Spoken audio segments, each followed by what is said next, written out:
So I'm starting from a regular bicentric Poncelet family here, n equals 3. Let's animate that.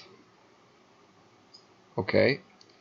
And what I'm going to do with this family is I'm going to do an interesting construction. Let me stop that. I'm going to attach an ellipse to this assembly such that its foci lie on one of the vertices of my bicentric family, and the other focus lies on the incenter of the family, and I'm going to force this ellipse to go through the circumcenter O. So let's watch this movement.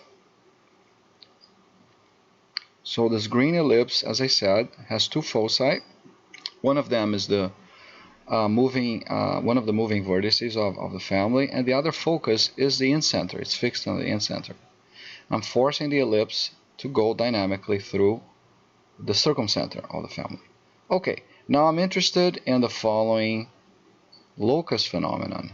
Let me go ahead and light up the vertices of this ellipse. Actually, I'm going to light up the two co-vertices. This is where the action is. So here are the two co-vertices. Let's look at the axes of this ellipse as well. So here are the two axes, the major axis going through the two foci, and the minor axis, and at the extremes, the endpoints of this minor axis, I'm locating V and V, the two co-vertices. Okay, now what I want to show you guys is the locus of these two co-vertices as P traverses the family. First of all, let's watch this movement. You can see here that the two co-vertices are executing something rather interesting. Let's look at what their locus is. Can you take a guess? Well, look no further. This locus is precisely a circle. Even though they do not move with constant speed across the circle, this is a perfect circle. Let's change the distance between the incenter and the circumcenter to see what happens to the locus of the co-vertices. It remains a circle, and you can tell here that the circle seems to be concentric with the incenter itself. Now, I have not done any analysis here, but this seems like an unexpected phenomenon.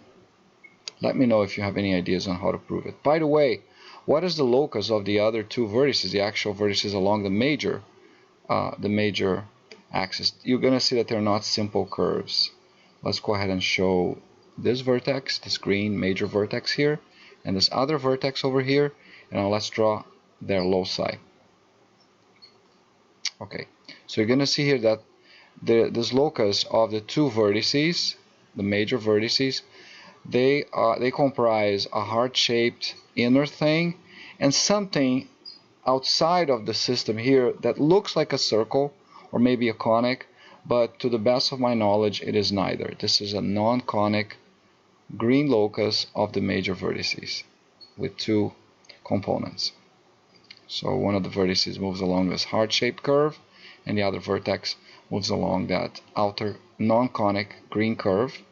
Now the interesting thing is that the two co-vertices are moving along a circle concentric with the incircle.